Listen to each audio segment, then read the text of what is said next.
السلام علیکم ورحمۃ اللہ وبرکاتہ۔ بہجت الاسرار میں آتا ہے کہ حضرت شیخ عدی بن مسافر رحمۃ اللہ تعالی علیہ، ان کے ایک غلام، ایک خادم، جن کا یہ قول ہے کہ میں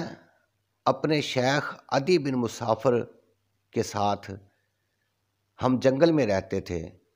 آبادی کا دور دور تک کوئی نام و نشان نہیں تھا، لیکن میرے شیخ عدی بن مسافر رحمۃ اللہ تعالی علیہ پانچوں نمازوں کے وقت، جب نماز کا وقت ہوتا فوراً ہی نماز کے لیے کھڑے ہو جاتے۔ تو میں نے ایک دن عرض کیا کہ اے میرے سردار،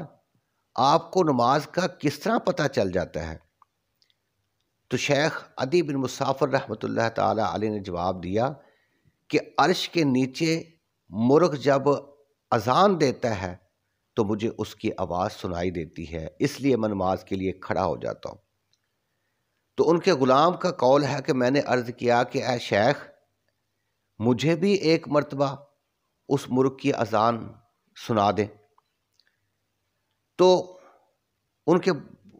غلام کا قول ہے کہ ظہر کے وقت شیخ عدی بن مسافر رحمۃ اللہ تعالی علیہ نے مجھے بلایا، ارشاد فرمایا کہ میرے قریب آ جاؤ اور اپنا کان میرے کان کے بالکل قریب کر دو، اور پھر میں نے عرش کے نیچے مرغ کی آواز سنی تو میں کچھ دیر کے لیے غش کھا کر بے ہوش ہو گیا۔ تو اس سے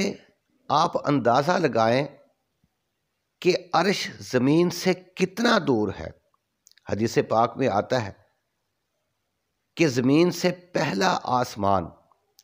500 سال کے سفر کے برابر ہے، پھر پہلے آسمان کی موٹائی 500 سال کے سفر کے برابر ہے، پہلا آسمان اور دوسرے آسمان کے درمیان بھی 500 سال کا سفر ہے، اور دوسرا آسمان بھی اس کی جو موٹائی ہے وہ بھی 500 سال کا سفر ہے۔ تو 7 آسمان ہے، 7 آسمانوں کے اوپر پھر جنت ہے، جنت کے 100 درجات ہیں، اور ہر درجے کی موٹائی بھی 500 سال کا سفر ہے۔ جنت کے اوپر اور عرش کے نیچے، جنت اور عرش کے درمیان 70,000 پردے ہیں، ہر پردے کی موٹائی بھی 500 سال کا سفر ہے۔ تو اس سے اندازہ لگائیں کہ عرش زمین سے کتنا دور ہے، اور حضرت والسلام کا ایک امتی ولی کامل عرش کے نیچے جب مرغ اذان دیتا ہے تو زمین پر کھڑے کھڑے حضرت والسلام کا ایک امتی ولی کامل اس اذان کی آواز سن لیتا ہے۔ تو سرکار دو عالم صلی اللہ علیہ وآلہ وسلم بھی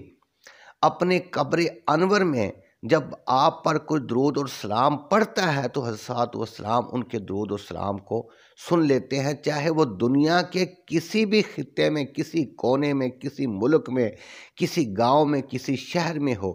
تو حضرت والسلام اس کے درود و سلام کو سن لیتے ہیں۔ سرکار دو عالم صلی اللہ علیہ وآلہ وسلم نے ارشاد فرمایا، دلائل الخیرات میں آتا ہے کہ ہم محبت والوں کے درود خود سنتے ہیں اور انہیں پہچانتے ہیں۔ تو کتنے خوش نصیب ہیں وہ امتی جو محبت کے ساتھ حضرت والسلام پر درود و سلام پڑھتے ہیں، اور حضرت والسلام ان محبت والوں کے درود خود سنتے ہیں اور اپنے اس عاشق کو پہچانتے بھی ہیں۔